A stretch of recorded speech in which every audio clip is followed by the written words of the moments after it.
Why don't you take us in, Andrew? I was just about to. I was so ready. Hello and welcome, everyone, to this episode of the official podcast. Completely professional, fully set up, ready to go. Everyone is here. Everyone is calibrated. Everyone is locked on target. And our target for this lovely episode is Mr. EmpLemon, who is sitting, 6 feet away from me in a different room. Mr. Emp, why don't you set the stage, tell everyone who you are. That's right, Andrew. Thank you for the kind introduction. Finally, the downward spiral has arrived at the official podcast. What happens when you combine the downward spiral with moisture? Well, you might end up with a tempest, the likes of which the world has never seen. But we're going to find out here. It's great to be here, guys. I appreciate you for inviting me on the show. And yeah, it's good to be here. It's good to be here at the Moist official studios. Even though this is a Discord show, I happen to be in town for a different show I'm watching tonight. So I figured might as well make it thematic. I'm surrounded by tons and tons of Charlie and Moist merchandise right now. So it's definitely getting me in the mood for this wonderful show today. Yeah, thanks for joining us. That sounded like a League of Legends champion spotlight with like the Tempest thing. That was cool. I like how you brought your own little speech to introduce yourself. That was great. That was nice. Thanks. I've been trying to work on my wrestling promos, despite not being a pro wrestler. I'm trying to bring it to YouTube. That's awesome. Yeah, so it sounds like Andrew put you in the merch room, which is cool. So that'll absolutely get you in the mood to get wacky. One of 30 different rooms here that are all just themed to Charlie's tastes. Well, if they were all themed to my taste, there'd be a lot more Moonfall merch in there. Jackson, what a segue. Have you seen Moonfall, Imp? I have heard of it. I saw the trailers, but I did not. Come on, we can't talk about Moonfall. He doesn't know a thing about it. He saw the trailers. We can at least touch on it. Jackson, this is a special day. You watched Moonfall, brother. That's like losing your virginity, Jackson. but Jackson. more It important. is. Look, it was special and everything, but I told you this like one sentence before the podcast started, and I should have added on. I watched it like 3 months ago. You're a sick motherfucker. You watched it 3 months ago and didn't say anything. I didn't think to say anything. I thought we were all going to watch it together at some point, and then that never happened, so I just like watched it and forgot about it. Can you really wait to watch Moonfall, Jackson? You kind of just have to watch it because it's just... Well, that's what I did. Yeah, it's worth just doing, just get it in there. Just do it. I will say it was life-changing. That movie was like a revelation. I didn't know cinema could reach such heights. It was incredible. No. And you need to watch it. I will try to watch it one of these times now that it's getting such high praise from everyone. I watched a YouTube video essay about it. Maybe that counts. Was it from Charlie? No. I know what he's talking about. It actually just got posted. I can't remember who posted it, but they made a whole video essay on Moonfall called "The Greatest Disaster You've Never Seen." It's from Pointless Hub. Did they break down the whole movie and why it's amazing? I haven't finished watching it yet, but it looks like they got the hype of Moonfall. Oh, I gotta watch that. That sounds excellent. So we can spiral. Look at that. We can spiral off of this topic to one that'll be relevant to Emp. Emp, what is your favorite bad movie? Your all-time classic bad movie? Bad movies. It's weird. I tend to not watch bad movies, but in terms of, man, I really got to think about that. Can I offer an underrated movie that's underappreciated instead? Sure. I think that Surf's Up from 2007 is one of the greatest animated movies of all time. Surf's Up? That's the penguin surfing the one with movie. Cody Maverick, the surfing penguin. And it also has Napoleon Dynamite as Chicken Joe. Oh, it's an animated. Yeah. It's an animated. Why are you guys so surprised about a movie starring penguin surfing? It's not that big of a deal. Jackson sees it all the time in Australia. He looks out his window and sees like 3 of them a day. That's how penguins get to work. It's easy. Yeah, it's weird. People don't give this movie the respect it deserves. It's actually I remember watching it. I don't remember it being like excellent or anything. It's one of the most sneakily innovative movies of all time.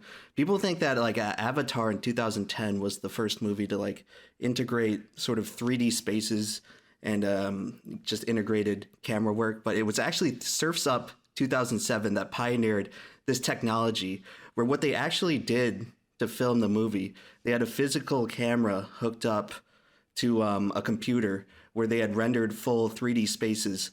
And what they would actually do is they take the camera basically into the 3D space, like their motions were mapped into the space. So it created this unique situation where they could actually do multiple takes of camera work with the same animated sequence. So normally, I think in conventional 3D animation, you'd have to like map out the camera movement, like keyframe, all of that, and it would take forever. But by hooking it up directly into the computer, it allowed them to run the same scene back, the same 3D scene, and have different camera angles, basically different takes in real time. If you rewatch the film, it's the style is actually, it's very nice. It's very nice to watch. It's a mockumentary style, but it's in the computer, and it really adds to like the realism.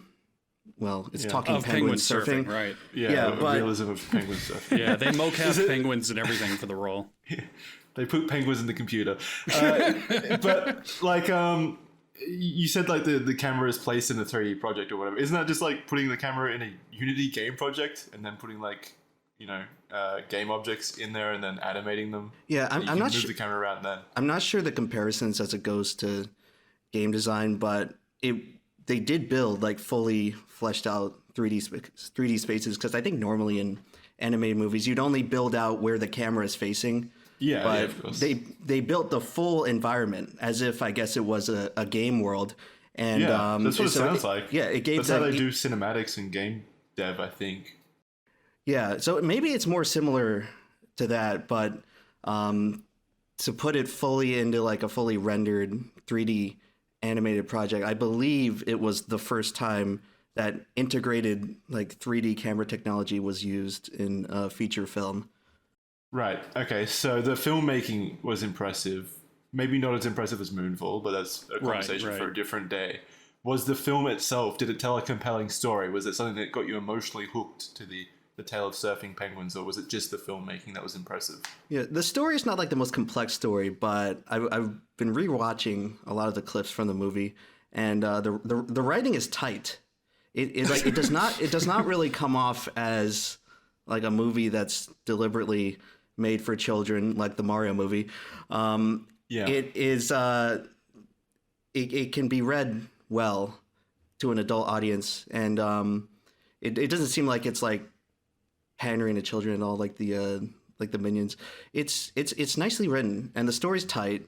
It wraps up pretty quick, but yeah, it looks really good. That's That's the main thing. Like there's a lot of like cursed old animation from like the 90s and 2000s where the feel of 3D animation in film was just getting started. Plasticky. Like Now, like is this movie a ripoff of Happy Feet that premiered only a year before? Man, I was going to say the exact same thing. It is bizarre. What's with all the penguin movies? Yeah, in the 2000s, there was a bizarre movement in Hollywood to make penguin movies. It started with March of the Penguins, and then Happy Feet. March of the Penguins. And then was that David Attenborough or something?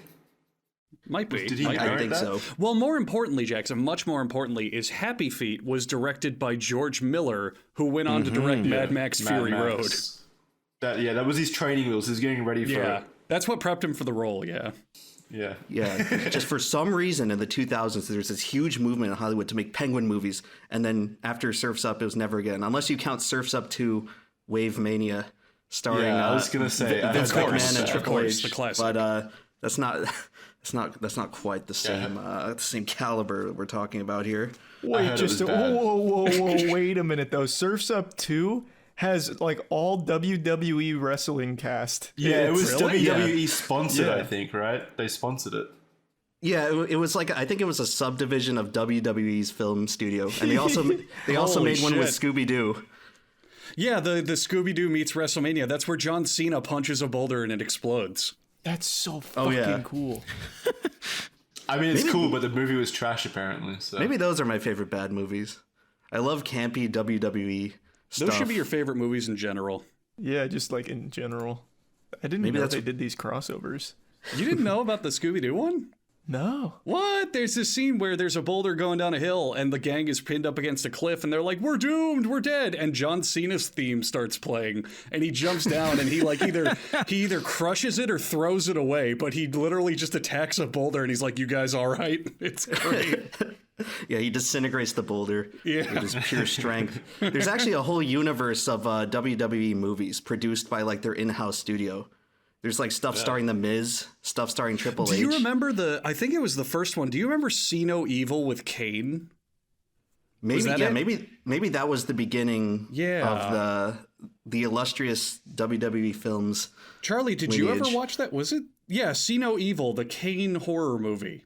No, I never saw that. Yeah, I just looked it up. 2006, See No Evil. It was their, I believe, first movie ever. Yeah, first major film produced by WWE Films. And it's a horror movie where Kane plays like this stalkerish monster man who lives in a hotel. And the scene I remember vividly as a kid, because I was like, oh, Kane, wrestling, the best, is he wires up a bunch of bells throughout the hotel to know where the people are so he can go kill them. And he has one tied to a bed. Wait, like Kane from John Wick? No, Kane the wrestler. The wrestler. No, I know. Oh, yeah. Oh, I got you. But he ties one to a bed, and when two teens start fucking on it, the bell just starts ringing vigorously, and he's like, that's my cue to kill them. And it's just such a stupid movie. That's awesome. I just looked up WWE Studios. That wasn't their first movie. Brother, they did the first Scorpion King and The Rundown and Walking Tall. What the fuck? What? Oh, that's why. Wait, what? Scorpion? That's why The Rock was in it. Yeah. Wait, which Scorpion King? Like the first Scorpion King. No way. Like Mummy 2, you mean? No. The Scorpion King was a spin-off. It was after a the Mummy spin-off, 2. was it? Okay. Yeah, it was good though. I liked it. Damn, okay. But The Rundown, I still think is one of The Rock's best movies. I absolutely loved this movie growing up. Maybe we need to do like a WWE movie night. Yeah, we probably should. They have a really good early resume. Recently, they've kind of fallen off. You got Surf's Up 2, Wave Mania, the Jetsons in WWE, Robo WrestleMania. That's cool. The Marine 5. Oh, Birth of the Dragon. That's right. Man, fuck WWE Studios. I gave Birth of the Dragon like a 5% on the moist meter. They blocked that video once a year. No. What? Yeah. Vince has got to get it under control. Earth of the Dragon was it's a bafflingly awful film. It was supposed to celebrate Bruce Lee, but they ended up making him the villain of his own movie. And they put the main character as just some like random like nonsense dude who has nothing to do with anything except being an active spectator. It's a terrible movie. They don't want eyeballs on the Moist Wrestling League. They see it as the legitimate competitor it is, and they're trying to squash you just like they did with all the other territories back in the day. God damn right. They had to team up with the UFC just to compete with the Moist Wrestling League. Oh, man, this movie looks horrendous. Earth of the Dragon is terrible. Is the main character, Charlie, a man named Wong Jackman? No, but that's a real person. So it's supposed to be about Bruce Lee's fight with him. The main character is just like a random fucking guy. Let me see what his name is. I was just taken aback by how cool of a name Wong Jackman is. Yeah, no, he was a big deal back in the day. From everything I've read, he was like the real deal. The guy they introduce is Billy Magnuson. Well, that's the actor. Isn't that the guy that did Fire Festival? Billy Magnuson? Yeah, it sounds super familiar. Yeah, Charlie, that's the actor's name. His character is Steve McKee. Yeah, no, I was saying that's who the actor is, though. That's who they introduced. Okay, yeah. Never mind, it was Billy McFarland. Well, this movie was a huge hit, though. It had a budget of $31 million and only made $7 million. Yeah. That's fucking awful. That's good to hear. The movie fucking sucked. It was so bad. Oh, God. Man, I need to watch more of these. I'm not a true WWE fan until I watch all of them, I guess. That's completely true. That's the truth. You got 6 Marine movies to catch up on, Soldier, I'll tell you right now. Oh. Those are not looking good. Oh, boy. Let's see, Lord of the Rings trilogy or the Marine hexology? Take your pick. Here's the philosophical debate with all this. Are the Rock movies still considered WWE movies? The early ones 100% are, yeah, no doubt. At what point does he cross over from it's a wrestler in a movie to it's just The Rock in a movie? I think when he became the Tooth Fairy. Oh, you the think Tooth so? Fairy. The Tooth Fairy. I The forgot about Tooth that. Fairy. This is a deep cut. I don't know how many of you saw this movie, but I would say the day that The Rock stopped being just a WWE guy was when he was with John Travolta and Vince Vaughn in Be Cool. Be Cool. I'm trying to remember that one. It wasn't a good movie. I didn't like it, but that was like his first star-studded cast appearance, I think. And it was a box office success. I just looked it up, 95 mil. So I think that's when it really happened for him. Be Cool. Yeah, I've never heard of this. So did he stop being a WWE star at that point? I don't know if it was like that year, but that's when that's when People started taking him seriously in that capacity. Well, that's when I was like, oh, okay, so he's like actually doing acting, because this was not an action role. This is actually probably the most different role he's ever taken. In this movie, he's like a wannabe actor, and his catchphrase, his signature move is raising his eyebrow, and that's like his whole thing. Well, that's like something last now year, for real, isn't it? It's still all his thing, yeah. That's all he that does still now. is his thing, and that was like his Wow. character's core component in that movie. Do you guys actually like him? I like The Rock. I think he's fine. You know, you get what you expect with The Rock. I'm pretty tired of him as well. I think he has done with him. he has a corporate side. He has like a mainstream friendly side, but I think like the true Rock underneath, sometimes you see glimpses of it still. They're entertaining. Like, do you see like there's like that out of context clip of him like talking about I think one of his friends' albums, and he says, "This is the biggest piece of dog shit I've ever heard." It's funny to listen to him actually be savage, but he's very brand friendly for most of his appearances. So I think most people don't get to see that side of him anymore. Yeah, I think it's just that's what it is. It's just mainly corporate now. I've always liked him from what I saw, but recently I've just stopped liking him a lot, especially after everything It's he just keeps doing. overexposure. Yeah, overexposure, but also like the interviews he does now, he seems very different, like with Black Adam and shit in particular. Like he just seems like an asshole. Yeah, he seems to have butthurt over adopted Black a Adam. very fake personality in the last few years. It just Well, you comes off have as to be. super plastic. You have to be in the entertainment biz. You can't really what does he be say super during the genuine interview? at his capacity. He was seething so much that Black Adam was not performing as well as Wakanda 2. Yeah, like, and he got very combative with it. He like wouldn't budge on half of the shit for Black Adam. Like he didn't want to do any like Shazam crossover. The Rock must have some kind of clause in his contract where he can't be a bad guy. So they had to make him like a sympathetic, almost anti-hero for the movie. Like, and then the way he'd go on to talk about it afterwards seemed like he accepted no responsibilities. Like, you guys just don't get it. It's your fault. Yeah, I remember he posted that thing like, "We're just in our first year. Black Panther's established franchise. We should be proud. They should be celebrating us." Oh God, what the fuck? I didn't see that. I don't think. I didn't know about that either. It was on like Twitter or Instagram or something. He made a very seething post. You could tell that his fingertips were steaming after he posted that. Jesus, that's so fucking ridiculous. That's so funny. Must have hurt his ego. Have you I watched still like The his Rock. have you watched his Instagram post? I think it's Instagram, where he tries to give motivating things, but he just comes off like he's condescending and talking down to a child, where he'll be like, "Hey, it's me, The Rock. I just finished a really big workout, and I wanted to let you guys know about integrity." And like he'll just talk like he's talking to a 7-year-old.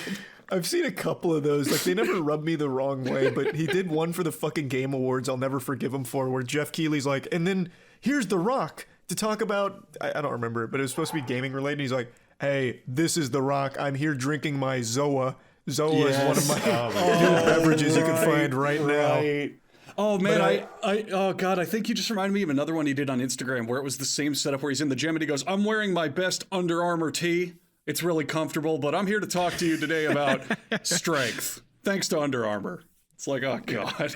It's just so fucking corporate. And then oh god, that interview with Jeff Keighley interview's the wrong word, but that statement at the Game Awards from Advertisement. The Rock, the ad man. was so bad. Hang on. Hang on, guys. Everyone stop. My incredibly strong and tight, flexible abs have just started cramping really bad. Oh, there we go. It's because I did an incredible ad workout thanks to Fitbod. Fitbod is Well, it's an incredible workout tool. It's an incredible workout machine on your machine, your device, your phone, your what have you. It is an app that will use all the technology at their disposal to find the perfect workout routine for you. They will personalize it to your goals, your fitness level, your available equipment, and it will learn from your previous workouts and adapt as you improve. It is the perfect companion to help you get that beach bod for this summer. Now, if you live down in Florida with Charlie and I, that's not going to happen because it rains every single day in the summer here because weather is stupid. The weather is very stupid, but you will not be stupid because you will weather the storm of creating an incredible workout for yourself. Pick a fitness goal, select your equipment, FitBod will do the rest. Learn new movements the right way with over 1,400 demonstration videos. Whether you have a weight room or a living room, FitBod will have you covered. There's no better time to level up your fitness habit. Try FitBod today. Get 25% off of your subscription and try the app for free at fitbod.me/official. That's fitbod.me/official. And while you are officially jacked, while you're just so big and so strong and huge, I would describe all those things with you, you can look at your budget and say, when did this get so huge? What? Wow. Rocket Money is going to make sure that you are hanging on to the money that you actually use. How many subscriptions do you have active right now? Now, follow-up question, how many of them are actually used? How many of them do you actually participate in? Well, probably not all of them, and that's where Rocket Money comes in. It's an all-in-one finance platform that will help you save money and spend less. It helps you manage your subscriptions, lower your bills, build custom budgets, grow your savings all in one place. We're entering the new era, folks. We're old. We're crusty old gentlemen falling to dust. When I was growing up, when Kai was growing up, because we're the oldest old fucks, we didn't have to rely on subscribing to everything. You kind of just bought your media and your stuff. But now there's Netflix and Hulu and NBC Plus and Peacock and Disney Plus and ABC Family and blah, blah, blah. What was it? BMW, Mercedes, one of those two wanted to charge people every year to make their car faster? Come on. Get rid of those subscriptions you don't bother with Rocket Money. You can also set budgets so that way you get little notifications letting you know what's going on. You can monitor your credit, seeing if there's important changes to impact your score. You can set up smart savings that will withdraw money from your account automatically so you don't have to worry about setting aside a savings budget. To save more and spend less, join the 3.5 million members using Rocket Money. Go to rocketmoney.com/official or click the link in the description to get started for free or unlock even more features with premium. That's rocketmoney.com/official to get started for free. Get your money right with Rocket Money. Why is it that every single time a celebrity tries to do anything game related, it comes off as the most ham-fisted shit on the planet? No. Henry interviews. Cavill, I absolutely believe. Okay, fair. Henry Cavill, even Keanu Reeves for Cyberpunk was super into it. Genuine, fair. Jack Black for Brutal Legend. I guess I mean more the biggest mainstream names. I'm referencing the Chris Pratt Mario interview was another classic. Yeah. It's just because they have to. But they gotta sell the product. Have you guys seen the clip of Henry Cavill floating around where he's nerding out on this talk show interview? Talking about, what is it? Warhammer. Isn't that, Warhammer. where he turns around and he's like, I don't mean to interrupt, but that looks like the Death Stronghold from Warhammer, blah, blah, blah, that one? I don't know. He's talking about, my point is he's talking about it and he's nerding out about it. And then the hot girls on the cast have the audacity to laugh at him about it. I'm like, God damn it. Wasn't it the weirdest thing that they were trying to reverse? Cool. They were trying to reverse Me Too him, where they were angry that he wasn't sexually harassing them. He didn't want to have sex scenes in The Witcher for Netflix. Oh, that's completely different. He kept nagging them to change the script to make it more accurate and to take out all the garbage that the writers were adding. And apparently this really pissed off the writers and everything. Oh, you talking about that was about Witcher, yeah. Yeah, I read an article kind of about that recently where there was supposed to be a sex scene between him and someone else. And he's like, well, this wouldn't happen in the book, so I don't want to do it. Dude, they were mad about sounds it. like the man. Holy shit. That sounds awesome. Henry Cavill's fucking awesome. That guy's great. I love him. There's also that still famous interview's the wrong word, but famous story where Henry Cavill almost didn't get the role of Superman because he was too busy in a raid in World of Warcraft, so he missed like the first round. That's Yeah, so you know, cool. when I heard that story the first time, I was like, yeah, right. This is just like a PR thing to make him like quirky and cute and like digestible to people for whatever reason. But then like more stuff that came out about him, I'm like, okay, yeah, this dude. Yeah, this no, dude, he he's is just a gamer. gamer. Yeah, 100% believe that shit now. That's fucking awesome. We must find them. We must really find like the him. hidden gamers in Hollywood. Yeah, that's all Yeah, that put matters out a to call me. to action. Do you want to Gamer know? representation. Actually, please. there is a little rabbit hole's the wrong word. There's another very prominent gamer that you wouldn't expect to be one. It's Mila Ellen. Kunis. What the fuck? No, Ellen's never touched a game in her life except when Ninja was on her show. No. Yeah, Mila I can see her Kunis. playing Farmville. Wow. Okay, Jackson. Jesus Christ. That was a bit of Yeah, after typecasting, she's in the I guess. kitchen making my dinner, I could see her maybe picking up a Facebook game. Yeah. Well, Farmville was super popular with like Farmville was very soccer popular. mums and shit like that. Has she said what she plays? Who? Mila Kunis? Yeah. No, Ellen. Huge World of Warcraft gamer. I think it was. Wow. I think it was her. She used to make like a living selling accounts or some shit. I think that was her. Could be Yeah. a different celebrity, but she was a big WoW gamer. Cool. Yeah, which I thought was cool. So she's doing like what the Venezuelans are doing. Oh, for Yeah. RuneScape. She's making like the Family Guy check is not enough. She's gotta go out and I'm gonna farm go close gold. my door. The dogs are kind of going nuts. Give me 2 seconds. Sorry. Yeah. Did you guys hear that Family Guy might be shutting down finally? in Oh, thank America? God. Yeah, it's Thank about God. fucking time. I've actually no, come that is around to right. liking Family Guy again. I've come back around. Really? It's been going on so long, and the shtick is so much where it's just like, oh, okay, whatever. It's like I guess it's called like Stockholm professional syndrome. wrestling.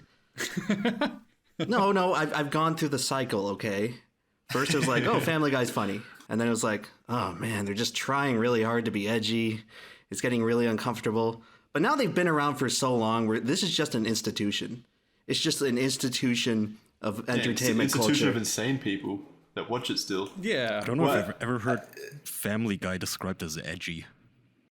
What do you... Whoa, yeah. hey, whoa. It's They are... definitely the edgier of the cartoons. Family Guy is without a doubt one of the most mainstream edgy cartoons there is. Yeah. Yeah, There was, else can you get in Actual edgy, no. But for like normal people who watch fucking cable cartoons and shit, it's definitely up there. Like with Right, I adult think swim it- and The shit. South Park's above it, right? Yeah, South Park's more I edgy. haven't They seen had that. they had the whole thing with the Prophet Muhammad, and Yeah. that's definitely something that Family Guy would not be able to do Yeah. on Fox. I think would the say edgiest. realistically, if you're watching TV, the only place to get really edgier animation is Adult Swim. But think even then, Family Guy's on Fox, so you still have the people who just watch basic regular shit watching They've gotten it. away with a lot. There was one episode where like Brian impregnates Stewie or something, and they have like incest like dog humanoid babies. Yeah. Yeah. So Well, not even that. Like, Brian fucks regular human women constantly in Oh, that yeah. show, from what I remember. That was a big plot point. Tiana watches it, so I still see rogue episodes here and there. There was a whole plot point about Brian like marrying a crack whore or something in a trailer park. Like it's a big plot point in that show. Yeah. I that's still pretty like edgy. Family Guy. I still think it's fine. I like the first 3 seasons, maybe 2 Yeah. seasons. I don't know, Family Guy that's generous. started very good, and then it spiraled off into just like it's a sketch show. It's a skit show with a very, very loose plot that's just there to push the skits. You know. I just like the What do new you- meme where people are doing important events and then they're just holding up their phone and watching Family Guy saying, "Nah, this boring as hell." I've seen that trend. It's pretty So good. you just like the memes. Do you like the actual show? When there's an episode on, I'll still watch it. You like the Okay. concept of Family Guy, not the actual show. I just like that it's there for me to return to, like the hearth in a comfy home, in a comfy den. The Waystone, yeah. I can turn on the TV and some channel will probably be playing Family Guy, and it'll be like acceptably funny television. I do get that, having like a comfort show that isn't very good, but it's still like Jackson does that with Futurama. Futurama's a fucking great show. What the fuck, that's like an actually very good show. I don't mean in terms of quality. I mean in terms of you have a comfort show that you just put it on no matter what. Oh, I've got plenty of comfort shows that are actually good, but like what I was talking about then was like there's shows that are bad, but you can still enjoy it as like a comfort. Which is your bad show that you like, Jackson? Oh, I don't. I have good taste. What about you guys? Bob's Burgers. Maybe. Oh, that's an answer. Shit. Dude, that's an answer for me. I have watched like 6 seasons of that show, and it never really makes me laugh, but there's just something about it where I don't mind that it's on. It's got a little charm to it. Yeah, it's charming. It's easy to follow. It's got a chuckle every now and then. I don't hate it. I watch that pretty every now and then. You know, there's a show. I don't know. There's like one character that saves the whole show, which is Teddy. Which Teddy's fantastic. Are the most fun. Yeah. Because he's basically just a different rendition of Patrick from SpongeBob, so it's fun to watch. But the show itself is such garbage. And also, H. John Benjamin's delivery as Bob is just always funny. Like, whenever he's given a joke, it just always comes out funny. You ever watch Home Movies? Yeah. Oh, yeah. Coach McGurk. Fuck yeah. That show is incredibly funny. That was my first exposure to him. I love nearly everything. He's in Archer as well. He's really, really good. Oh, you're talking about issue with him, but you said you watched like 6 seasons, right? Like in the first season, he had some character, but then for some reason they turned him into this guy who just always sounds like he's on opiates. He's always just tranquilized. He doesn't even care if his kids shoot up the place or something. Yeah, he's just always calm and bored. There was a time, they usually do it in waves, and you gotta find it, but there was a time, I forgot what game it was, but on Twitch, where they were just showing fucking TV shows and movies back to back and nothing was done about it. And I found one for Bob's Burgers. And I said, okay, I'll just leave it on. Fuck it. We'll give it a chance. And it was pretty good. It was a solid show. Had some laughs, but yeah, Teddy is definitely one of the reasons to watch it. I also like, who's the guy who owns the boardwalk? Mr. Fishoder, I think. Fishoder. Yeah, Mr. Fishoder, I think also, just with how fucking wacky and weird he is. He's a funny character. Yeah, he's great. It's like those 2 characters are fun. The 2 or 3 characters are fun, but then you realize, oh, okay, so every single character, including the little girl, is like voiced by men, and they just scream. Half the humor in that show is screaming and singing, loud singing and screaming. Just a character going for 5 minutes at a time. It's just so. I don't know why I watch it. Yeah, the songs ain't great. Those are not the best, but some of the songs. The plots are fun too. It's not bad. I didn't consider you watching stuff that you don't think is good, Kai. I'm learning a lot about you recently. I didn't know you liked Zelda. I don't hate it. I don't hate it. That's just all it takes. You know, there's a show I watched recently where I really was not expecting to like it, but I ended up liking it a lot. It's going to sound very uncharacteristic, but I watched America's Next Top Model. My girlfriend made me watch it, and I was like, "Oh, this is just going to be stupid." Like, I've heard it's secretly good. Stuff. Yeah, wouldn't you like that? But I was like hooked after a couple episodes because it's like brutal. It is completely brutal. It's like more savage, and like the women models they go through like torture to like actually progress in the competition. Well, like waterboarding. There was one notable moment where it's like they basically said to the contestants. Or like 2 of the contestants say, it's like, okay, so your teeth they're not according to standards, so we're gonna have to send you to the dentist and give you veneers, and have you have dental surgery to repair your teeth to make it acceptable to be a model. And that sounds great. Free dental surgery, you come out looking better. That sounds great. Yeah, but you don't want just like sheesh. No, it gets even worse. Yeah, they were in surgery for like 12 hours, and afterwards their like lips were completely dried out. And Aaron just reminded me of another story I've heard from that show, and maybe you can verify if this is true, where they wanted to give one of them a tooth gap so she would look cuter. So they just fucking wedged a gap in her teeth permanently. Dude, and in the scene I'm referring to, they were removing a tooth gap. But like the beauty standards had changed in those 5 years where now they had to add it. Was it the same woman? No. Well, actually, every 6 months to change the gap. The girl who got the tooth gap removed went on to win the show, and now she's like a big like millionaire model. She owes it all to that tooth gap. And everyone else on the show is hideously ugly and unlovable. Yeah. So wait, who was prettier at the end of it? The tooth gap or the no tooth gap? Gap girl. Well, there's the beauty aspect, and then there's like the runway, and then there's looking good and like photo shoots and like posing. It is just a brutal profession. It gave me such great respect for models. Well, yeah, it's a difficult job for sure. Who was the most like? Do you think that the winner was the most beautiful of them? I don't know. They all have like a very specific look, and it's weird. It's like, I'm sure a lot of men would find it attractive, but it's particularly, I think, what women like aspire themselves to be. There's like the female standard of beauty in the eyes of men and the female standard of beauty in the eyes of women. And I think that is what most of the models are geared toward, because all the products are just marketed towards women primarily. Right, yeah. But yeah, I don't know.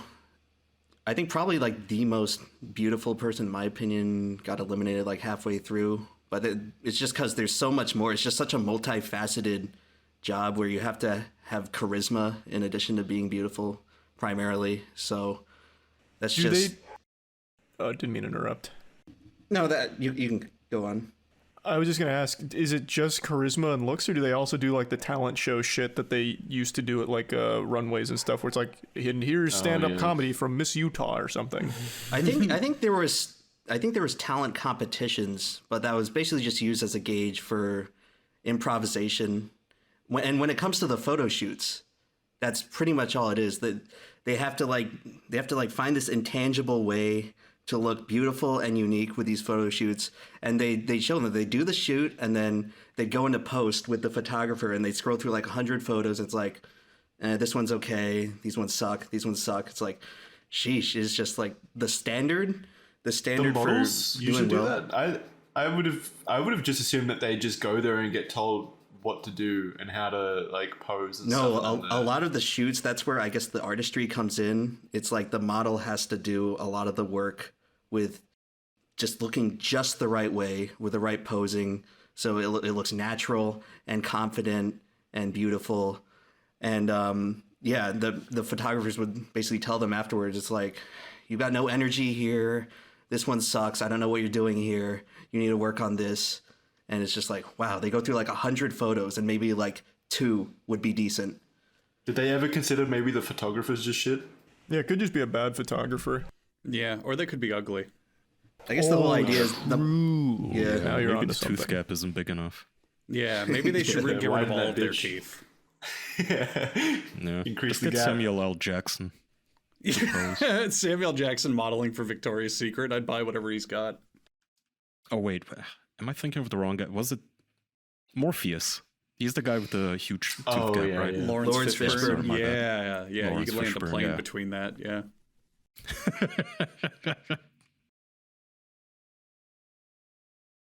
Do you guys ever indulge in trash TV? Because that's my other thing that I usually get shit Cheaters, for, is loving dude. TLC type garbage. Cheaters. Yes. That was a Yeah. huge show back in the day. I still see reruns on like local television sometimes Wow, when I they turn it forgot all on. about that show. I've seen a good handful of that. Remember when the host got stabbed? I did not see that one. Wow. All right. So this was a thing. They had an episode of Cheaters, pretty self-explanatory show, and I believe it was on a boat. It where was they on a boat. Yeah, they confronted a guy on a boat, and they were like, "You're fucking cheating, you idiot! Welcome to television." And the guy flipped out and pulled out a knife and stabbed the host in the stomach. And they filmed the whole thing. Deserved. What? I said deserved. Oh, they said it was there. No, I said it was deserved. There is controversy around that about it Really? being staged, Andrew. I went back and rewatched it. I also think it was probably staged. Absolutely was. Yep. Okay. I didn't know that. Yeah. So it most likely wasn't real. I was wondering like how much They of the got show me. is fake and contrived, because like I could tell like the people are not actors, and a lot of them are showing like genuine rage and like grief at hearing the news that their partner's cheating. So yeah, I don't know sometimes I have a hard time guessing what is fake, but I definitely get a sense the that producers there's a being- lot of parts in that show that's contrived. A lot of reality TV is just the producers, the people who are actually there behind the camera, like being weasels that manipulate real people. Like, hey, your girlfriend just got caught cheating. How do you feel about that? What do you want to say right now, David? How do you feel? Oh, look, there's a knife on the ground. Huh. What a coincidence. Anyway, how do you feel about her cheating on you? Look at my stomach. Look how stabbable it is. You can really hit me here. Okay, yeah. love Give trash me some TV. credit. This happened back in like 2005. So I was a young, naive little boy, but yeah, I'm looking some stuff up, and apparently they did prove this was most likely fake. I had no idea. I really do not believe like anything in reality TV. You shouldn't They have to believe go out anything of in their way. reality you TV. should. Yeah, I know. Yeah. Well, yeah. Well, it's fun. If you watch the clip again, Andrew, I pulled it up again just to see if my memory is accurate with it. The way he's acting after getting stabbed is pretty embarrassing. It's like how I would act if you and I were doing a skit. He's just kind of like, ooh. Ouchie. What do you think you'd do if you got stabbed? I'd be fucking wailing. I'd be like, oh, no, I'd probably bleed. Yeah. I'd be shaking my fist like, why? How dare you? Which element of your body would take over, the fight or flight? The whine. I'd just be whining. Yeah, the peeing. Just complain to the guy stabbing you. Yeah, like, hey, why did you do this? Hey, wait, let's just stop, please. We could have just talked it out, you dude. bastard. Boo. Yeah, boo Take it this back. guy. Boo. Do you guys think that movie trope, is that real at all? Is there any truth to where, like, you know how a character will get shot, but he only realizes 5 seconds later as the camera yeah. pans down Oh, to that's his super skull? real. It's It's 100% super true. real, yeah. It's full adrenaline. I've Yeah. seen it, yeah. Oh yeah, especially with stabbings. So I read a thing not long ago where you can survive many stabbings if they're not in a very bad place. Like shooting fucks you up really bad, but stabbing, if it's a good clean knife and it just gets in and gets out, yeah, it'll hurt you, but it depends on where you're stabbed. And there are tons of stories of people in fights. They've been stabbed multiple times, and until the fight is over, they don't even realize it. Yeah, it's wow. There's a lot of So things to many videos. criticize about the lack of realism in movies. That is actually pretty realistic, where if you get shot or get stabbed or something, you don't immediately know it unless it goes to unless obviously it like hits your spine or something. It There was immediately a, incapacitates you. Yeah. There was a story that I was kind of looking into recently about there was a spree killer in New York, and he went on like a 3-day stabbing spree, and he went on the subway, and there was the guy that he stabbed kind of retold the story, and the knife got pulled out. And the guy who was telling the story, the guy who was stabbed, he was saying how he was just jamming the knife into the back of his head over and over again. Jeez. And he said, I felt absolutely no pain. It was like when you take a warm shower and put the faucet on the back of your head. It was just Wow. blood. He felt It's no pain, disturbing. though, because it was such adrenaline. Yeah, He was just adrenaline's a trying to hell be of a cool. drug. Did you ever hear I about hope the so. guy who there's a guy once, I think in Mexico, who survived death by firing squad? Holy shit, what a Holy badass. Does that Yeah. count? Wait, so Do does they that let mean you go? did he? Yeah, is he free now? I don't know. I think it was in like the 1800s. I think it's Mexico. I could be wrong, but there is a story of one man surviving death by firing squad, playing dead, and then just like crawling many miles to Oh, so to you freedom. keep like that. Okay. So, because they another- usually have that language in the law, right? So you will be hanged until dead. even if Yeah, it takes all day. another similar story. There was a guy in the 1800s in England who they were going to hang for the death penalty, and they tried 3 times to kill him by hanging, and he survived all 3 times. And then they said, "Okay, you know what? You're just unhangable. You're free to go." That's it. It's just We're like done. it's like the Brock Lesnar. Yeah, he just neck- uses massive neck muscles, twice as yeah. wide. I looked up the guy who survived the firing squad. They called him El Fusilado, the shot one. He was captured on March 18th of 1915 and then survived the firing squad where he was shot 8 to 9 times or something and Oh then my Jesus. god! yeah, crawled away. What a badass man! Yeah, Do they that's do the so thing with badass. firing squads where like there's only one real bullet or something, and there's they give it to one of the guards randomly in the lineup? It depends. So that Yeah. like the guilt is shared. That's what I've heard. Yeah. Do people still get executed in that way? It's so you don't know who actually killed him. So yeah, so you can live without the guilt, basically. Yeah, say, oh, I didn't do it. I wasn't the one who fired. Yeah. Yeah. Oh. Tangentially, that reminds me of that one town in Missouri where the whole town banded together and killed the town bully, and no one said anything to the police, and no one was charged. That sounds awesome. Do you know the name of that?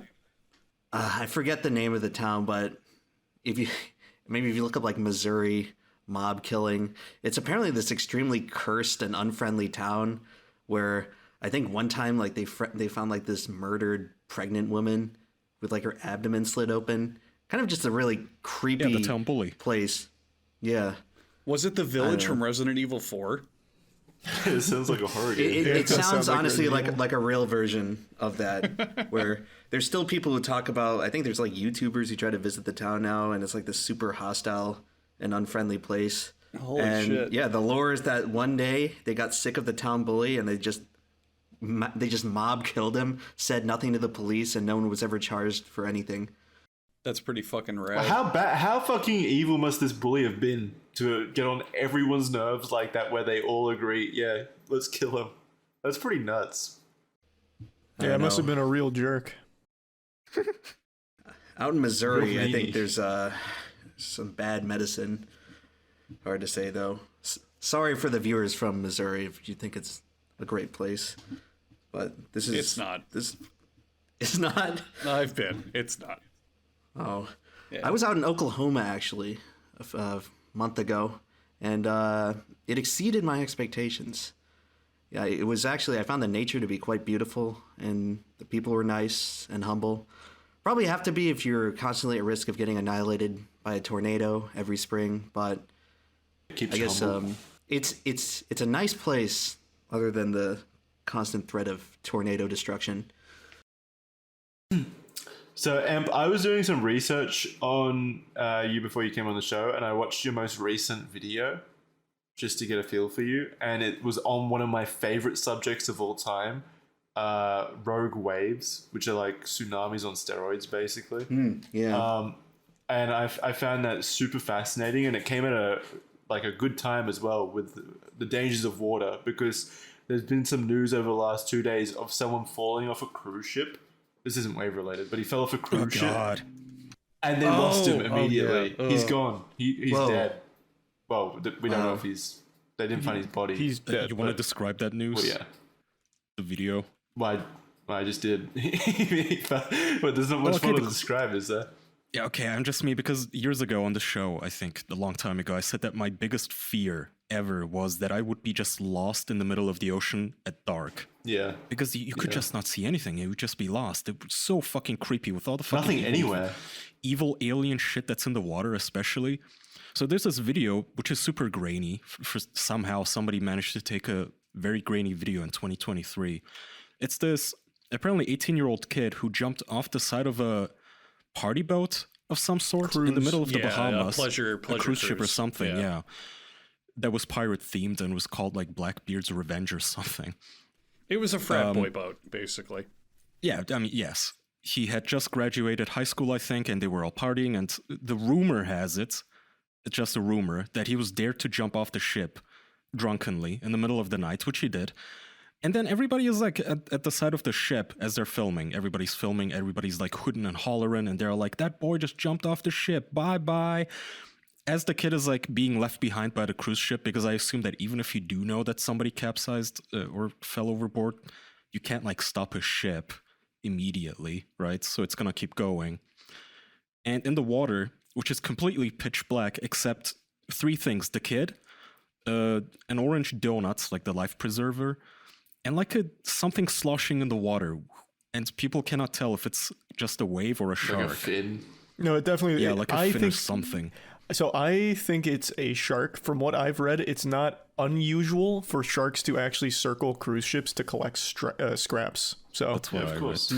Plus, even if we didn't see a shark in that picture, like the presumption could be made that there are sharks in that vicinity. Well, like it's not even a presumption. The authorities who apparently searched for him for like a week, they came out and said, yeah, I mean, the kid jumped out in literally shark-infested water. That was the worst part for him to jump out of. So they didn't find him. It depends what type of sharks are around that area as well, because not all sharks are like super aggressive to humans. Well, shark attacks are extremely rare, no matter what shark.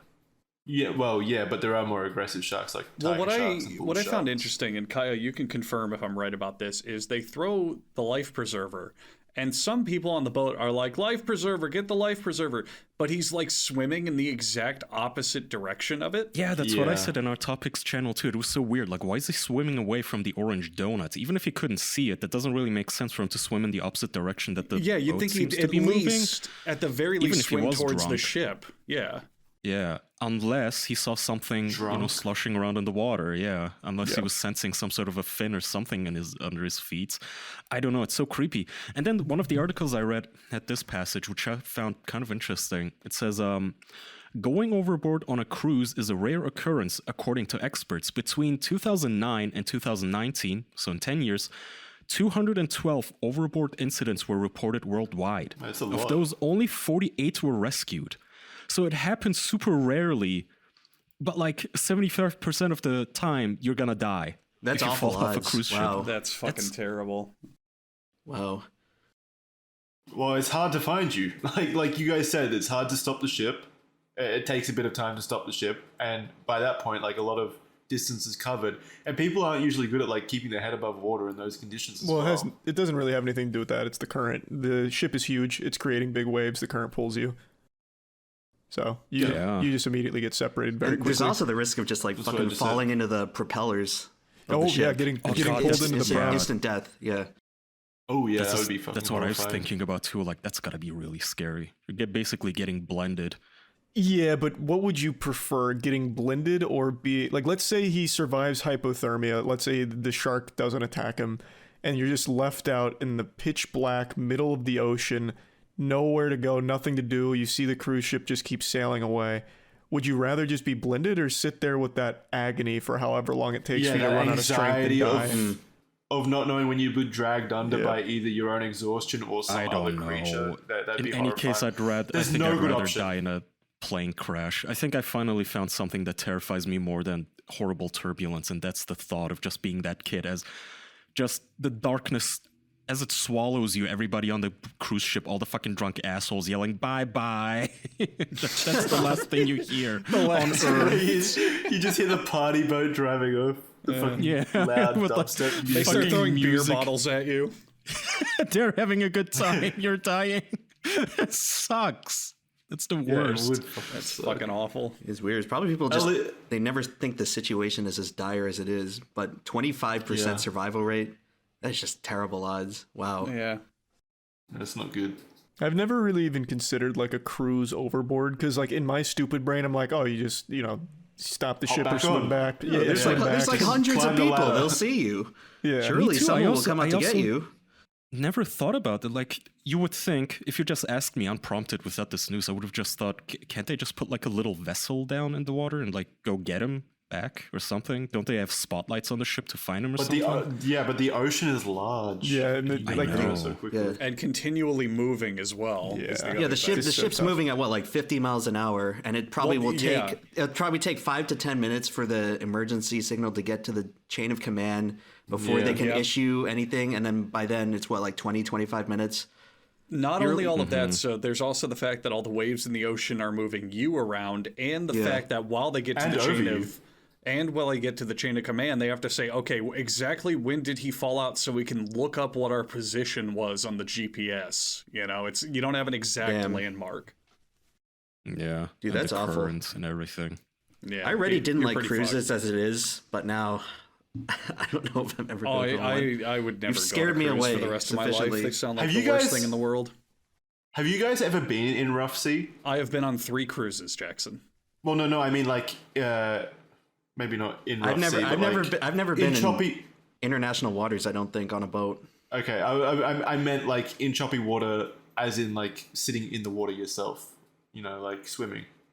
I have no. Waves are hard. Waves knock you around. and like they, bad waves, yeah, but nothing like bury you dangerous. quickly. Close to the shore still, where I could swim back even when it was like I've been really whitewater choppy. rafting. Well, yeah, no, that's obviously, but closest like I've been. what I'm saying is like if you were off that boat and you were being knocked around and displaced by the waves constantly, it would be very disorientating. Oh Yeah. yeah, absolutely. I mean, some of You those start videos like you see swallowing water. on, like, do you guys know those videos from commercial ships, like container ships and such, and how much they rise and fall during huge waves? It's basically a gigantic building, and it's getting tossed around like nothing. It's fucking awesome. It's fucking scary, is what it is. Unfortunately, It is though, I do scary. have to head out now. I'm sorry to have to bail out early. That's That's okay. okay. We can wrap We'll up continue here, on. right? No Or problem, do you Charlie. wanna- I'll take over No. the hosting from here. Yeah, I'm putting Imp in charge here of everyone. He's gonna steer this ship Okay. now. Okay, That's thanks right, for joining everyone. us. Yeah, hey, sorry again, Don't sink but us. It's okay. See ya. it's always good to Bye. catch up with you, Imp. And if you're still in town, let me know. Would love to do some stuff. Oh, sure. Of course. Okay. Thanks, everybody. take care. Bye bye. Bye. Yeah, so drowning off a cruise ship, not a good way to go. So what's your It's so biggest strange. phobia? Now? Yeah, all of you guys. Like I just am the explained, captain this now. is literally my biggest fear. What that kid just experienced, that's probably my least favorite way to go. Well, yeah, but you can prevent that pretty easily by not jumping overboard. Just don't take the cruise. Yeah. Just don't go on get a on a boat at cruise all. ship, Out of Kaya. water. Duh. Don't go on a maritime vessel. Otherwise, a rogue wave will come and swallow That's you why up. it's called a phobia. It's unlikely to happen, but still, even the thought of it just gives me shivers. Well, yeah, I guess. My biggest phobia is like something actually extinction level hitting Earth or something like a gamma ray burst or an asteroid or something. Something completely out of anyone's control. Yeah, it's Just weird. the entire destruction of the planet. Yeah, just like here one moment and not the next. You might be guess that's rare a in that pretty camp. I reasonable don't fear. think most people are afraid of that. I mean, I'm not really afraid of it, but it's like on the level that we're talking about, I guess that's my biggest phobia. At least you're not the only one that dies then. That's some comfort. That's less comfort for me. You know what? I welcome the collapse of civilization. Oh, yeah?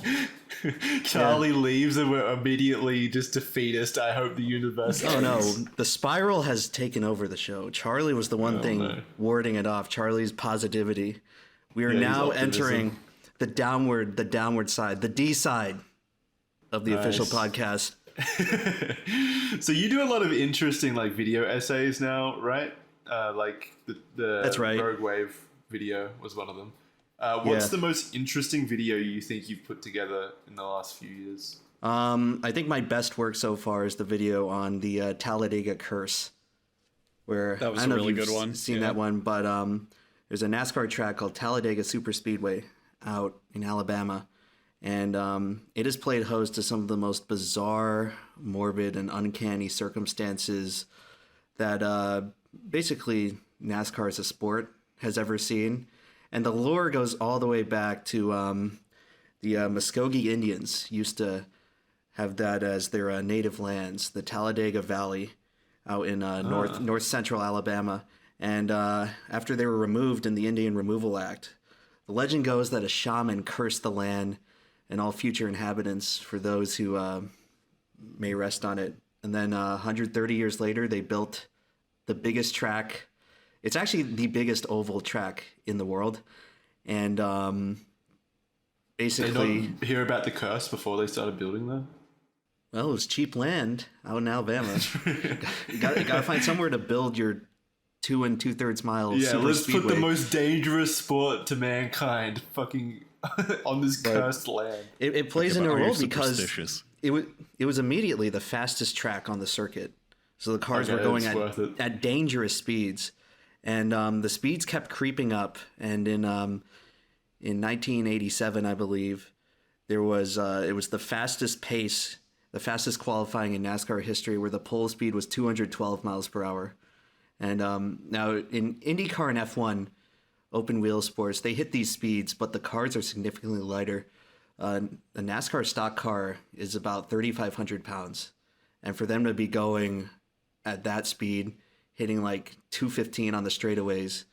It was a recipe for disaster. And what happened was that one of the cars blew an engine and cut a tire. And at that point, when you drive a car that fast, over 200, and spin it sideways, aerodynamics start to take over.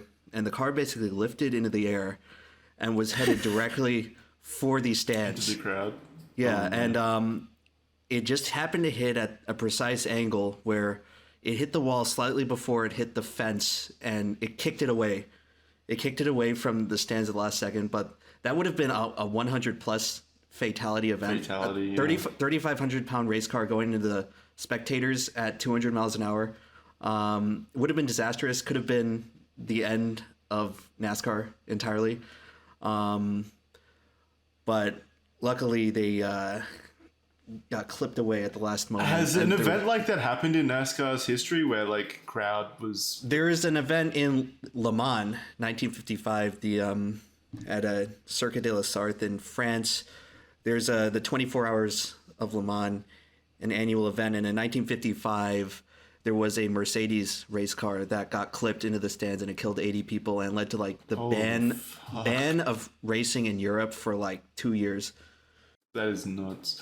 That must be so horrifying. You know, I've often thought of that, like that situation happening whenever I see those videos online of like the, what are they called? Like the rally car drivers, the ones that drive on the, like the windy streets like really fast. Like Group B rally. Fast. Yeah, I don't know what it's exactly called, but I'm sure you know the videos where all the like crowds are like on the roads, like fucking peering over the road as the cars zoom past, doing like jumps over like, you know, hilly roads. Yeah, there's an infamous period in the 80s called and it was called Group B Rally, where basically manufacturers they put like 800, 900 horsepowers in these rally cars, and it was probably like the most deadly form of motorsport ever conceived. They had to stop doing it because too many people, like drivers and spectators, were being killed. They just couldn't keep going on. But it's something that's somewhat morbidly but fondly remembered among racing fans. It's just like a really extreme era of motorsport where it's like the limits of man and machine were really tested. Yeah, I just can't, in those videos, I can't believe just seeing people like get that close to these cars going that fast. Like they're like standing over the road basically, like leaning over into. Do you think they even understand the danger though? Yeah. Well, it's the event. It's thrill seeking. Yeah, it's adrenaline seeking. There's even places where the cars go off little jumps and they sit under the car. Oh, and that's the part that's insane to me. I guess. I don't know how to feel about that, but I never feel bad about kind of similar when they have the bull races where they unleash a bunch of bulls in the middle of the fucking city, and then sometimes the barriers break down and the bulls start goring people. It's like, I mean, what the fuck did you expect to happen here, dummy? Shit's cruel. Well, you know, there's that too, you kind of had it coming. There's definitely a spirit in doing challenging things. You know, a month ago, I actually climbed a 14,000-foot mountain, and of course, I live in Florida here with Andrew and Charlie. I'm a Florida man through and through, where our highest elevation, at least in the panhandle part of the state, never gets above more than like 25 feet. You can correct me if I'm wrong about this, Emp, but isn't our highest point in Florida a trash dump?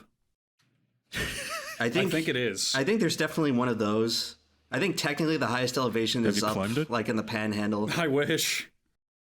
Yeah, there are definitely garbage mountains around Florida. It's the only kind of mountains we really get. But I went to like a legitimate snow-covered mountain, and I mean this with no hyperbole. It was climbing this thing was the most difficult thing I've ever done in my entire life. The most difficult physical challenge. How long was the climb? So we started at like about 11,000 feet. So I didn't climb like all 14,000 feet, but that's just the altitude at the peak of the mountain.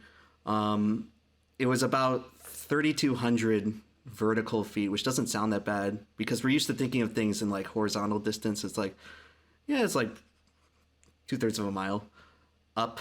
How hard could it be? Oh boy, it is completely brutal. And half of it is just the constant elevation, like you're constantly climbing up stairwell, basically. Yeah, stairs, yeah. But the biggest part is at that altitude, the oxygen is about only 70% of what it is at sea level. And that was, it just limits your stamina. You can probably only do like half as much work as you would be able to do at sea level. So it got to the point where once we broke the tree line, at first I had to take 50 steps and then stop to catch my breath. And then as we got higher up, it goes like 25 steps. And then as we were nearing the top, I had to take 10 steps and then I'd be out of breath and have to like stop for 30, 45 seconds and then just keep going. I was going to say, did you take frequent actual breaks, like sitting down anywhere? Yeah, it was necessary. Like I could not go any faster than what it took me 6 hours to get to the top. It's normally supposed to take you like 3 to 4 hours. It took me 6 hours, and it was snow covered. That was like a huge fish out of water thing. Never really seen or dealt with snow in that capacity, and it's just had to bundle up, had to buy a bunch of clothes that I never even knew existed before, and and I actually made it. I made it to the top, and I fucking broke down and cried when I got to the top, just because I didn't think I could do it. It was just the like, walk back down more fun for you? Theoretically, it should have been, but we actually got stuck on the way down and had to be rescued. It was me and 3 other people, because I guess this is just something, again, I didn't know, because I'm in Florida. We don't get snow here. It's just a property of the snow where the snowpack was really high, and then as we were going up, the sun came out and started heating up the snow, and towards the bottom, you just start, it's called post-holing, where the snow can't hold your weight. So you just sink in, and it very quickly becomes extremely exhausting. You almost have to like swim through the snow, and you have no sense of balance. You're constantly falling over. And then, so that was happening on the way down, and just a bunch of frozen snowy water was getting in my gloves and shoes, and I was like starting to get hypothermia, so I had to like stop and like call for help. And they sent people out there with snowshoes to like take us down, but it was brutal. On the way up, on the way down, extremely brutal experience. I'm glad I went. There was a point where I came very close to quitting near the top, because it's like, I'm close enough and I'm completely exhausted. How would you even quit though if you're that high up already? You're kind of committed, aren't you? Like, just get it over with. Lie down and die. I don't know. After so much time, after being like, and the mountain plays with you psychologically, because there's multiple false summits where you get over the horizon and it's like, oh my God, it's even more. And that just happens like 5 or 6 times, basically, saying like, surely we're getting close to the top now. So it's like a psychological demoralizing effect where, and that's what led me to like almost quit. And I probably would have quit if there wasn't this nice like Spanish couple, and they were like, you're only 300 vertical feet from the top. You should keep going. We'll see you up there. And I probably would have quit if it wasn't for them, but they gave me a little extra motivation to just like, all right, 10 more steps. 10 more steps. Jogging up without you? Were they excellent at mountaineering? Pretty much all the other people there were seasoned, and I was just me and like kind of the 3 other people I was with. It was their first time doing anything of the sort, so we were just total noobs up there. But we made it to the top. We made it, so I guess that's something Noah can never. Would you do it again? I would not do it under snowy conditions. No, I would maybe think about when during the summer when the snow goes away and just becomes a rocky trail. I'd maybe think about it, but I wanted to do something unique and challenging because a year ago I went to Colorado, and at one of the Airbnbs I was staying at, they had a little Colorado activity list, and one of them was one of the things on the checklist was climb a 14er. That's what they call them out there. They have like 50 or so 14,000 foot elevation peaks, and seeing it like phrased in that way on like some sort of little campy activity guide, I'm like, okay, how hard can it be? So I look up like the easiest 14ers, and we're originally going to do the one called Mount Beardstad, but the trail was seasonably closed. This is another miscalculation. I figured May would be a bit warmer, but it's at such a high elevation there where it's still winter. It is still very much winter up there, even in the first week of May. when I went. And so we ended up settling on this one called Quandary Peak, which is, it's supposed to be, all the guides I was looking up online, so it's like, oh, it was the top 3 easiest. Went on the all trails forum, look at the reviews. It's like, oh, it was easy work. We did it in 5 hours. A pleasant stroll. Yeah. And very quickly when I got there, I began to realize, like, saying the easiest 14er is like saying the dumbest astronaut. Where it's like, yeah, out of this select group of mountains, it's the easiest, but the bar for entry of like climbing a 14,000 foot mountain is like so rigorous that you'd be hard pressed to call it easy. And I was, I guess, mistaken in thinking that it would be easier than it was, because it's just, the scale of the mountain is just massive. You don't think of mountains as big as they are until you see them in reality. You see the people farther up on the trail, they look like smaller than ants. They look like fleas. And I felt like an ant climbing like a giant office building or something. It felt like that scale. So the mountain psychological trick started on you before you even started climbing it, basically. Yeah. It's just being in all these uncomfortable facets, the cold, the snow, the lack of oxygen. I didn't really get a good night's sleep beforehand because we stayed in the town of Breckenridge, which is right next to Quandary, and stayed in an Airbnb there. I didn't realize this would be a thing, but when you get to 10,000 feet elevation, it becomes hard to fall asleep if you're not acclimatized. So like your heart is beating too fast. It's like sending mixed messages to your body, and your brain won't allow itself to like fall asleep. So it was rough, and I probably would not do it again, but I'm glad I did it. I'm glad I did the challenge, and hopefully there will be a video of that coming up pretty soon on my second channel. Oh yeah, that's another thing. I had to wear a helmet with a GoPro up the whole way, so that added to the difficulty. They look cool though. A good little reminder of your adventure up. You could make a supercut of the Spanish couple encouraging you. Pep talk compilation. I don't know if I got that on video, because at the end I was getting so demoralized. I'm like, I want to record video right now of me just failing, because that's what it would have been, a failure. Oh, come on, man! You got to believe in yourself.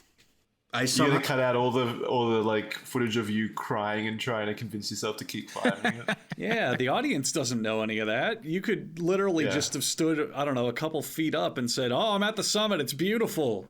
Well, gotta go back down. Yeah, dub it. This was a piece of cake. Like, oh, this is so easy. Yeah. Oh, I barely even broke a sweat.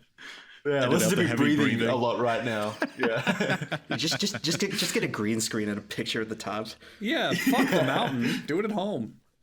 Yeah, okay. 3D digital surfs up it into like Mount Everest and stuff. We've gone full circle yet again. Yeah. Here we go. He's giving the couple advice like, you guys are giving up? Come on, we're so close, guys.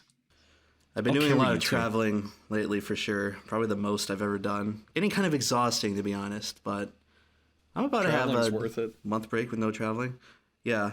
Actually, a couple of weeks ago, I was up in Rhode Island to, I don't know if you guys are aware of the Fishtank project that's been going on. It's over now, but I got to go on the show. They invited me out there, and I got to go. I got to participate on the stream, and that was a surreal experience. What'd you do?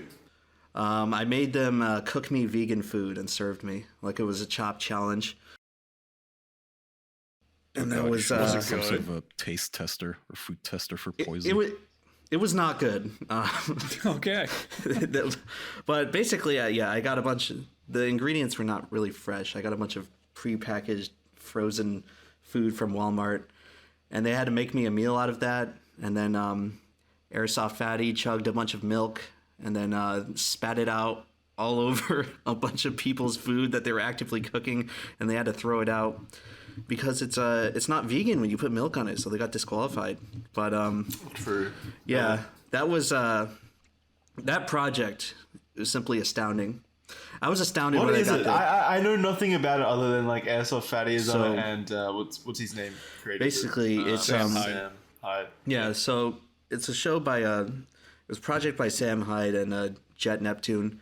It's really I think Jed is like the primary creative force behind it, and he deserves a lot of credit for what he's done, because this show was an accomplishment. This show was like internet history, and I'm hoping in time it will be appreciated more for the accomplishment it was. But basically what they did was they had a 42-day nonstop live stream of cameras set up inside this house with 8 contestants going through like extremely creative but also really harsh and abrasive challenges. And it was, you'd think that there was a team of like 10 people behind it, but it's really just like 3 people were in charge of the whole thing, running a 42-day nonstop live stream with transactions, and like people would like pay to do live TTS in the house and like talk to the contestants. And most of the stuff said was very brutal and nasty. So over time, I think as a viewer, you got this huge respect for these contestants. I'd compare them to modern day gladiators. They went through like the gauntlet of this like psycho producers trying to like trick them at every moment. They'd have this thing called Fish Toys, which are little interactive events within the stream where audience members could pay to like remove the bed of a contestant for a night. They could pay to empty out the trash all over the floor and make the contestants have to pick it up. So all this stuff going on with all sorts of different, weird, eclectic challenges. And I just found it so entertaining. A very big breath of fresh air. 40 days. It was 42 days. Yeah, 42 days of That's basically. such a long time. Yeah, Holy they got shit. Yeah. they got Like more than swatted. 41 They days. had to go on. They had to go on Yeah, oh my YouTube. God. Oh, another thing that's extremely impressive, that this entire show was independently funded and hosted. So like no sponsorships, no like venture funding, no anything. They built their own website for it, their own streaming client. They sold season passes though, didn't they? Yeah, so it was crowdfunded, and it was also funded by just the continued revenue from TTS and all sorts of donations for the Yeah, they would have made a fair bit interactive of money from that, surely, right? Especially if it's like that interactable and that popular. That's the thing. That's why it's good to hear it was profitable. I think from what I heard, they grossed like 7 figures. Damn. So Yeah, wow. it was an extremely ambitious undertaking, and due to a lot of the creative stuff they wanted to do on the show, perhaps more edgy, they had to do it independently because it would have been banned off of YouTube. But they had to go on YouTube for several days because they got swatted, and then there was some trouble with the hosting where apparently they needed more server space than they had. So it was on YouTube for a little bit, but once they went back on their own platform, there's like unhinged stuff that they had on the show. Like they had Frank Hassel enter the house and like punch holes in the walls and like pour toilet water on people. But I'm hoping in when they release the actual cut of the edited product that they filmed, that people will see how historic of achievement this was. And like I get like Sam is a controversial person. I've gotten heat for doing something that Sam's name is also attached to, but I'm always someone who's just appreciated good content, entertaining, creative, innovative content, and that is just this show. They really is really new, and it was beloved by the people who watched it. It's like a breath of fresh air. I heard. I didn't stop hearing about it, but I never like figured out what it actually was, because the people talking about it were always using terms that I had no idea. Like they were referencing names. It developed its own subculture. Didn't have any concept. Yeah, exactly. And different little So teams. what was the and camps. most insane thing that happened on the Fishtank then? God. I think the fact that they brought Airsoft Fatty on at all, and he became like a major part of the show. There was a moment where they tried to get him laid, and one of my YouTube buddies, Brandon Buckingham. That sounds logistically difficult. Apparently, well, my buddy Brandon, he knows a bunch of prostitutes for some reason. And for some so reason, he's like, yes. Yeah, for some reason. Yeah, for some. We all know some for some reason. It's okay. It's okay. Brandon's cool. But For their he's cool with prostitutes, conversational yeah. skills. yeah, but Yeah. they were like, man, we need to get Airsoft Fatty laid. His virgin rage is coming out too much, and he's gonna start messing with the other contestants too much. So we got to get him laid. And then so Brandon's like, "Oh yeah, you want a prostitute? I know 10 in the area." So yeah, they brought a prostitute to the house, and she went up to go look at Fatty, and apparently she said that he smelled too much like shit, and he would not. She would not perform the task. Oh. So that was. He got rejected by a prostitute. Yeah. Couldn't he have just taken a shower and then fucked her? Yeah, shower. Apparently he did take a shower, but apparently he still smelled too much, or he missed a spot or something. He has to wash under the folds too. Yeah, I'm seeing a photo of him right now holding up a piece of toilet paper with shit smeared across it, and him smiling up at the camera. So I assume everything smelled bad in that place. But yeah, that was probably my most memorable moment from the show. And I actually got to talk to Fatty a bit when I was up there. We butted heads because he took the I made everyone cook vegan food, and he took the anti-vegan stance. But ironically, he sabotaged all the other contestants, and he was still on the winning team because Vance showed the most creativity with his dish, so I had to give it to him, and I didn't want to punish him for Fatty's actions. And I hope that one day that Fatty can be rehabilitated and take a nice vegan diet. Probably help him out a lot. Yeah, hope he gets his hygiene under control. It's actually so he can get laid. It's actually really funny the lore of getting Fatty on the show, because it ties into the grand master drama of the Sam Hyde versus iDubbbz drama. Of which I slightly intersected with this past creator clash. But it's just funny because apparently Fatty's not happy with iDubbbz. What happened is that apparently he got kicked out of his house. He became homeless, some sort of extenuating circumstances, and I think he claims he reached out to Ian trying to get some help, just asking for him to like shout out a stream, maybe show him, maybe like say that, oh, he's in trouble, because it seems like somewhat of a fair request, considering iDubbbz made this 20 million view video basically entirely focused on Airsoft Fatty, and apparently he just got ghosted. And also, according to Fatty, when he was brought out for the national anthem at Creator Clash last year, he wasn't even paid. So there's just long-lasting, long-reaching drama between these two guys. Like, yeah, Airsoft Fatty might need to get a better manager, someone who can handle iDubbbz money requests as well as prostitute. And expectations. What's funny is that people are friends. Yeah, he went over to the hated Sam Hyde, who is on the iDubbbz no-fly list, and Sam basically took him in, housed him, and started a GoFundMe to basically get Fatty some new housing. I'm not trying to. I understand that there's probably a mixture of viewers on this show, and I'm not trying to throw my weight around with bias or anything, but I don't know. I just think it's awfully funny how Sam is often painted as like this really bad and evil guy, but when push came to shove, he went out and helped Fatty when basically Ian left him out to dry. And you could say, of course. But like, do you think Sam was doing that out of the goodness of his heart, or was he doing it motivated to one up Ian in that situation? It's probably to needle iDubbbz primarily, but he probably also cares for him at least a little bit after hearing his life story. But I don't know. I find the drama fascinating.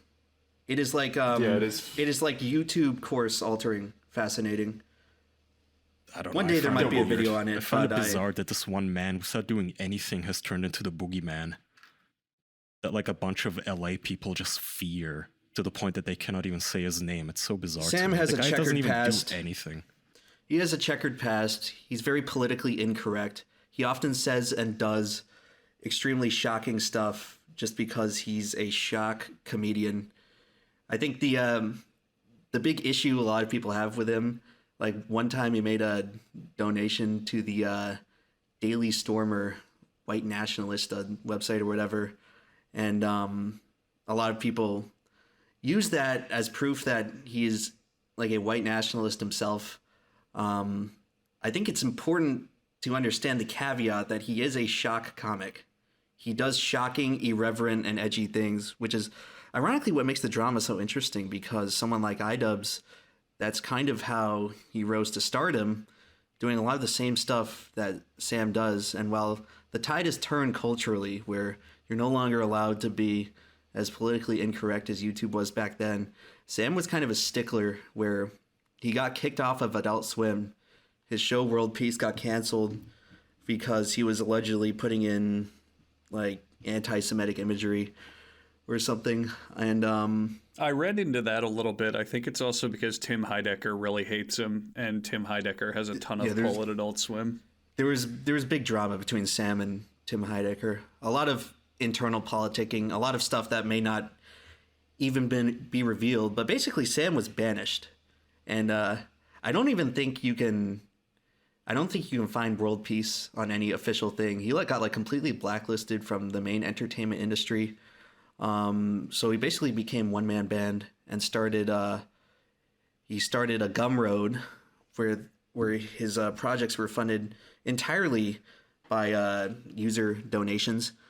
And he was kind of just underground. He basically went on this underground side of the internet all the way up until iDubbbz decided to make that documentary about him, which was never supposed to come out on iDubbbz's side, but they basically blew up in his face. That was they basically that is when a big momentum shift happened.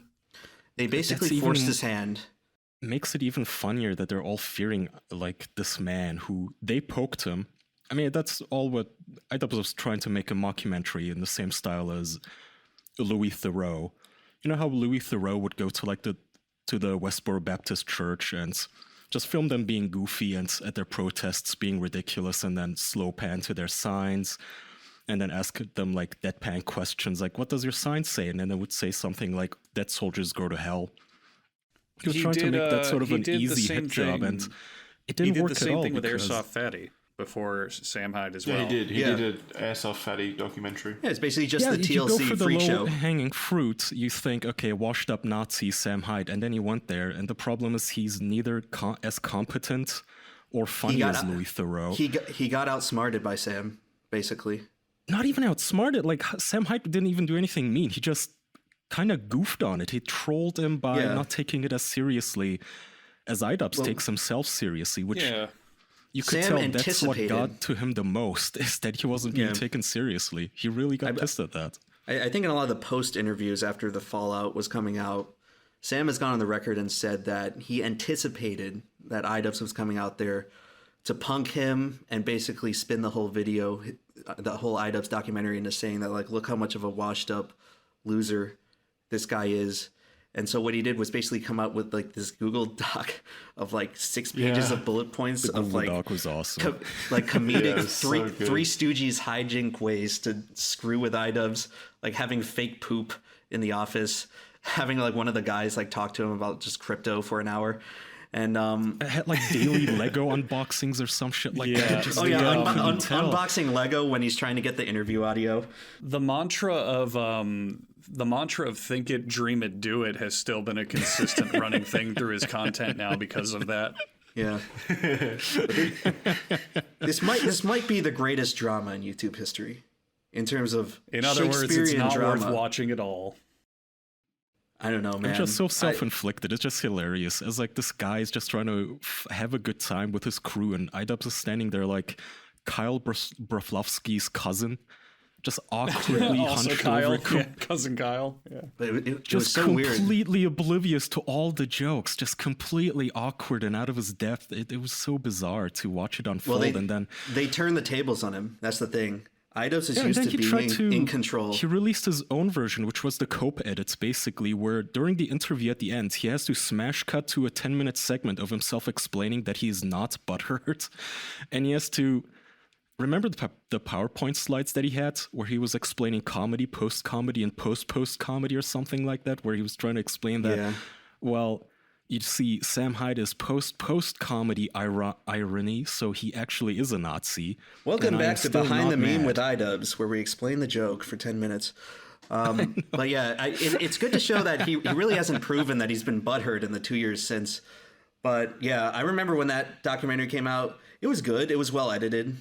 Shout out to Uncle Dane and Soundsmith for the work they do for iDubbbz, TF2 community. But that video was well edited and well produced. But it came off to me as something that he didn't want to release, which, according to the story, that's what it is.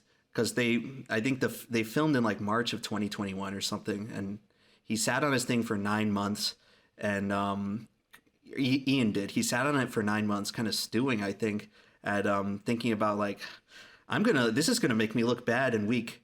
So I think he just thought about canceling it entirely. But Sam and his crew had collected their own footage, so they basically forced his hand. They uploaded like the hour-and-a-half raw cut of the iDubbbz stuff, and now you have this wormhole that's been open saying like, whoa, what is this? What is iDubbbz doing with Sam Hyde, and why is he not releasing his part of the footage? So then it's ballooned from there. Their beef has ballooned to so many other different things, like the Creator Clash, Froggy Fresh drama and shit like that. It has spiraled into kind of the end of iDubbbz's career as we know it. He's still going to have a career, but it's almost going to be It's going to be 100% fine. It's not like the end financially. I'm sure he'll still make a lot of money and be quite successful with the audience he still has. But it's not going to be the same. But he doesn't even like his audience anymore. The sad part is when you watch some of the interviews of him now, he'll talk shit about his audience, how he doesn't like them asking him questions about his past and all that sort of stuff, where he's trying to disavow the people who got him where he is in the first place. And now all he cares about is fitting into that LA slime clique that he just wants to be a part of now, where you have to disavow your past, and people like Sam Hyde are literally Satan.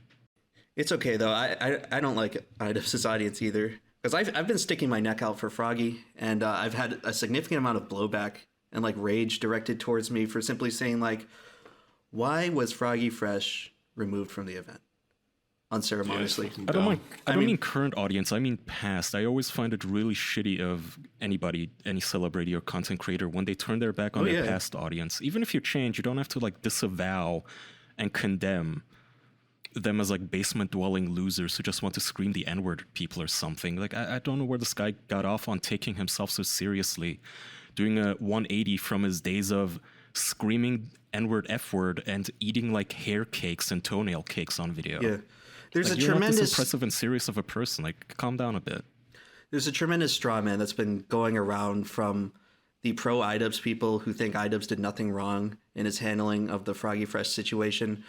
There's this belief by just painting all the former ex-iDubbbz fans as people who only cared about edgy content, only cared about him saying the N-word, when that is simply not the case for the vast majority of people who are angry at iDubbbz right now. That is not the case. If you look back at that era of YouTube, like everyone was telling people to kill themselves and calling content cancer, there's a reason why iDubbbz had more staying power than someone like Leafy, who was equally edgy, said edgy stuff all day, bullied children, and there's a reason why Ian had more staying power, is because the presentation and confidence and delivery of his videos was very creative and innovative, and the way he'd put stuff together in a nice little package, nice little well-spoken, well-explained, and really fleshing out the stakes of the situation, is like he made well-produced videos that were confident and unapologetic and irreverent. Just entertaining. So it's like, to characterize all the current iDubbbz opposition is just like, oh, edgy people living in the past. It's like, it wasn't about simply the fact that he was edgy. There's like a million Call of Duty edgy gamers back then who said slurs in lobbies, and they didn't stick around to nearly the extent of iDubbbz. It wasn't about him being edgy. That was the reason we liked the content. Yeah, what I come to on this whole fucking drama, I think it's so fucking stupid and overblown. But like, you can change your content, you can change your opinions and stuff and your beliefs. That's totally fine. He's completely within his right to do that, and it's completely fine. It's like the self-flagellation and stuff, and the overblown nature of it is just what is unappealing to me. I'm holier than thou. I'm so much better than my old audience. Fuck you guys. I'm leaving you behind. And even if it was just all about the edginess even back then, I mean, you liked it. You liked it. You were all about screaming the N-word and the F-word until you moved to LA. That's the only thing that really changed. Nothing about you changed. You didn't mature. You just moved. and you got a new friend group. That was literally it. Yeah, I probably would have dropped it. I would have dropped it a while ago, but he made that really kind of mean-spirited video directed at Froggy where he took his audience of millions and tried to paint Froggy as like this flagrant, misogynist, like evil guy. And he would like use clips of Sam being like shocking in his comedy and imply that Froggy believes exactly this and holds the same exact views on women and is like just as edgy in his approach towards women. It's like, didn't you guys have Froggy on here like a little bit ago? Super nice. I refuse to believe. I refuse, and I've talked to him through DMs as well, fellow Florida man, and I refuse to believe that this guy is like this super evil mastermind. This guy who's never been in any drama with anyone until now, until iDubbbz made it a problem. Froggy has never been in any drama, and you're expecting me to believe that he was the bad guy all along. And I don't buy it. Most people don't buy it. That video has like a 50-50 dislike ratio, and it's a point where a lot of people turn on Ian. And there's many reasons for being upset at Ian for that, but mine was just like, why does Froggy deserve to get dragged? And I've talked to him before on DMs. For like one joke, and he allegedly. he said he's being accused of being a Nazi and a pedophile by the oh so kind and reasonable iDubbbz Reddit brigade. And it's super strange to me because the video Ian posted after that is just him, flagellating himself for 15 minutes, talking about like, I don't want to contribute to a culture of harassment. Well, like, dude, you might want to take down this Froggy video, which I believe is still up on his channel, by the way. He took down the content cops, but he's not taking down this Froggy video that is like actively contributing to Froggy getting harassed. And all the iDubbbz fans are saying like, oh, he deserves it. He deserves it for being a woman hater. Because I guess like certain people. The OnlyFans joke. Oh my god, dude! If you actually look at the OnlyFans joke he said, it's not even like derogatory towards Anissa. I mean, she's like, obviously very self-conscious about it. No, the joke verbatim is like, if I lose to Chris Ray Gun, I will subscribe to Anissa's OnlyFans. Like Anissa's OnlyFans is not some secret. Ian made a video about it that got 6 million views. I think PewDiePie made a video about it that got 10 million views. It's not a secret. Yeah, well, you're being a bit disingenuous there. Like, the joke was, like, this is a negative, I think. Like, subscribing to it is a negative for losing the fight. I mean, yeah, but he's not self-conscious about it. He's very I'm not saying it's a bad... I'm not saying it's like a bad joke. It's fine to make those jokes. If you're gonna own the fact that you have an OnlyFans, and by the way, I don't really even have a problem with Anissa. A lot of people are, like, extremely anti-Anissa. Like, my problem is with Ian. And, I just don't understand. It was such a mild joke, and that was like, they threw the kitchen sink at him and kicked him out for it. And now they're trying to use that. He didn't really say anything about Anissa.